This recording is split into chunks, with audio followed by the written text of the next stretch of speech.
let's rewind back a few years. I don't know when it was now, when you started that journey of re-examining your relationship. Yeah, for me, it was very clear. It was in my mid-30s. I'd sort of reached that conventional place where happiness apparently resides. You know, I had the car and the big job and the lovely family and all those type of trappings.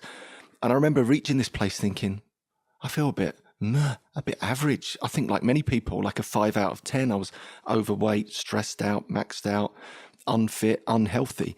And as part of that process, I decided to leave my job as a broker to start a new firm because I was convinced there has to be more to life than this. You know, when I looked around the rest of the city, I saw people that were, quote unquote, more successful than me, broken bodies, broken minds, broken homes. And I was like, I don't aspire to that. What's the point? I want to do something different. I want to come back. I want to build a foundation of wellness and vitality. And from there, peak performance. So I had 9 months off, which was fantastic gardening leave. I traveled the world. I trained for the best of the best, co-founder of NLP, Rich Roll, Sarah Campbell, the world champion freediver, just to learn everything I could about wellness and vitality. And when I came back to start this new business, you know, I was going to meditate and I was going to eat salad and stuff. You know, I was in that type of mindset. But I was totally inconsistent. I was inconsistent in the way that I exercised. I was inconsistent in the way that I showed up in the office. This inconsistency was everywhere. And finally, the penny dropped. I thought, it's alcohol. Was there a particular moment? I mean, you've mentioned when the penny dropped, but I don't know, you know, banker culture from what I know of some of my friends from university who've gone down that road, and just from seeing what I've seen, alcohol, socializing, fuels a lot of that industry from what I can tell. Oh, absolutely. But what's interesting since I've got into this, it's not just banking or broking that I was in or trading, it's media. You know, it's in all these different, it's in insurance, it's in it's quite ubiquitous how widespread the use of alcohol is to entertain and socialize and do all those things. And as you said, it's the elephant in the room. It's the one thing that no one ever really questions. They question their diet and they question their meditation, they question the way they move their body, and they sort of forget to actually look at this thing underneath, which is alcohol that's tripping people up. So for me, there wasn't ever a big sort of never again moment. It was just a slow realization of, I think this is holding me back. I was suspecting that alcohol was preventing me being my best self. It was preventing me getting from that 5 out of a 10 in terms of happiness or wellness to a 7 or an 8. And sort of spoiler alert, it absolutely was. Yeah. So why should someone who's listening to this podcast, why should they start to question their relationship with alcohol, do you think? I think everyone should just take a break, just run that experiment, because you might not know how much it's holding you back until you remove it. Because I think it's things like consistency.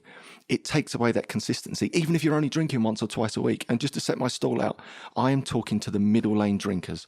I class myself as a middle lane drinker. And what I mean by that is someone that drinks moderately, sometimes averagely, sometimes heavily, which is basically everyone. You know, that is the group that I'm talking to, because I think for too long there's been this black and white message around alcohol. It's either you have a full-blown problem or you don't.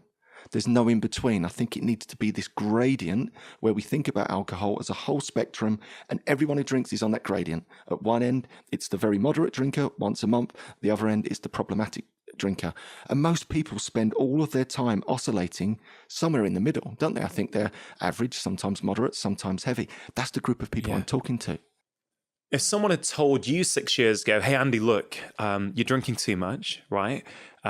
You're going to, in 6 years' time, have not touched a drop of alcohol for 6 years, you probably would have laughed in their face. Like, what are you talking about? Oh, right? Absolutely. I mean, so the goal for you was never to stop drinking. And I think that's very powerful. So you never planned to completely stop drinking. And I'm not saying you have completely stopped. Obviously, for 6 years, you've not had one. I don't know how you would talk about yourself and your relationship with alcohol now. And I think that's what you're offering people, isn't it? You're offering people, it's not about giving up necessarily. It's almost as if you're trying to say, hey, look, let's give it a go. Why don't you see how you feel when you don't drink? And is that all you're asking people to do? Exactly. That's it. In a nutshell, I choose not to drink because why would I? But prior to that, I stopped and started many times. I slipped up and stumbled and fumbled. And just, you know, the co-founder of One You Know Beer, Rory Fairbairns, he drinks every now and again. in full control on his own terms. So I'm all about people drinking if they wish to. But what I really want everyone to do is to run the test and see the results that you get. And if you feel amazing, keep going. I talk about people doing a split test on themselves or an A and B test effectively. A, you with alcohol right now, gather your stats, BMI, weight, resting heart rate, all those wonderful physiological stats, and then the subjective stats, productivity, time, motivation, stress, your relationships. Run the test for 28 days. That's all you've got to do. I prefer 90 days because I think you get better results. And when you think about it, 90 days, a 90-day break from alcohol over the average drinking career is about 0.49%. Everyone's got 0.49% just to run the test. And if you get the results and you have this visceral experience of these improvements and you've got more time, you've got more motivation, you've got more productivity, you've lost weight and all these wonderful things, then the answer's in the data, the answer's in the visceral experience. And then my job's done. All I've got to do is help people start, keep them going for long enough to have their own experience, then their relationship's transformed. My own story, in that 90 days, I lost 3 stone in weight. My body fat went from 35% down to below 10%. I got my time back. Here's the thing. People don't even think about time. Time's a modern day disease in the sense that we don't have any. Take a break from alcohol. You unlock tons of time. You'll realize how much time you were wasting. For me, mornings were never an option, right? There was no time in the morning. It just could not exist. I took a break from alcohol. Suddenly I got up half an hour earlier, became 2 hours earlier. You can transform your world in 2 hours a day. In that space, I got fit, got healthy, wrote 2 books. This is all whilst I was working, went back to university twice before the kids had even got up for breakfast. What about someone who's listening to this and goes, Andy, look, I get it. I get that this has worked for you, but I am shy. I can't talk to people. I feel really nervous when I'm out in a bar or at a work meeting. And actually having a couple of glasses of wine loosens me up so that I can have those conversations. Is this approach still for me, Andy? What would you say to them? Oh, absolutely. And I think where things have changed hugely in the last 5 or 6 years since I started is the advent of alcohol-free alternatives. They're everywhere now. There's been a huge shift in that. Heineken 0.0, for example, is unbelievably well stocked. Seedlip, the first world's non-alcoholic gin. These alternatives are there, and there's real placebo in that. And when I first stopped, I used that placebo all the time. So if I was out socially, I would feel exactly like that person you described. I'd find it very difficult to socialize without those 1 or 2 drinks. So I had to retrain myself, but I did that whilst holding on to something that looked like alcohol, that tasted like alcohol, that stopped a lot of the social pressure because people assumed I was just drinking.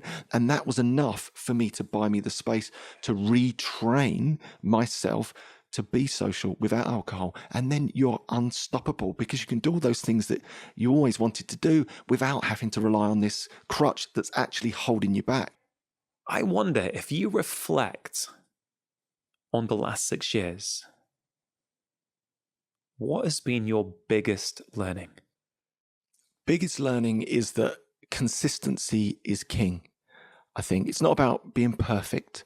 It's about showing up enough time in a row and doing the right things. It's really simple. I think you can achieve your dreams if you show up enough times, whether that's to get the body that you want or the relationships, the connection, the vibrancy. It's just about showing up. It's not about being perfect. It's about showing up. Our journeys are probably slightly different. So I think the reason I have stopped drinking by and large, I mean, I will have a drink now and again, is because as I found more meaning and purpose in my life from my job, and listen to the podcast will have heard some of this story before, but since my father died, who I used to care for, I've been on a real journey to discover who I am. And as I've discovered who I am, as I've started to do things in my daily life that really give me meaning and pleasure and purpose, I found that I no longer need to drink anymore because actually the alcohol was often there to numb.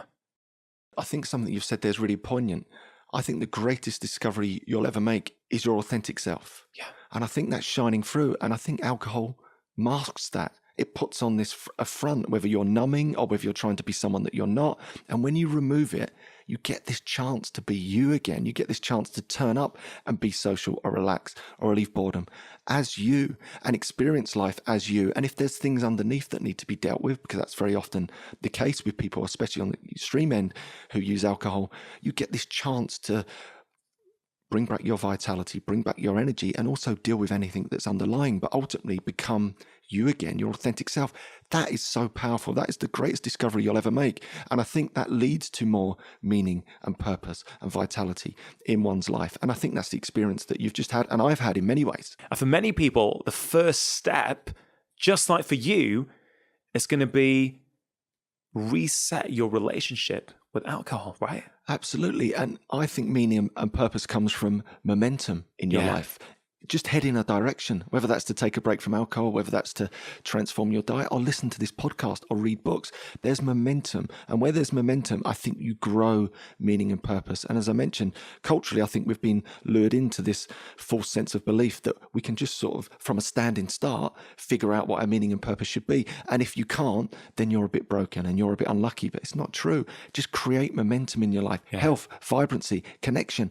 And you will never know how it might just blossom, it might just appear along that journey, and then you end up being like me and you, and we're writing books and doing podcasts, and I'm talking to people about giving up or taking a break from alcohol. Who would have thought that in a billion years? I could never have brainstormed that. I got a pen out and gone, hey, I know what my meaning and purpose is going to be. It just happened through momentum in a direction of wellness and positivity, and I think that will take you where you need to go. It happened as a default, as a result of you living your best life. Yeah.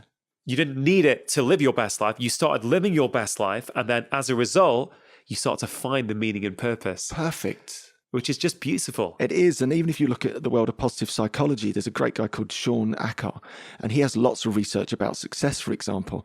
And he's actually saying, look, people don't get happy and vibrant when they're successful. That's the traditional model. Actually, if you really look at the science, people who are happy and vibrant become successful.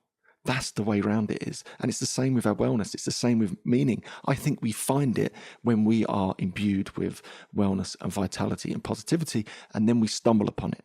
When we feel better, we live more. You built up a wealth of experience, so I wonder if you could share some of your best tips with my audience. Start today. Right now, make a commitment.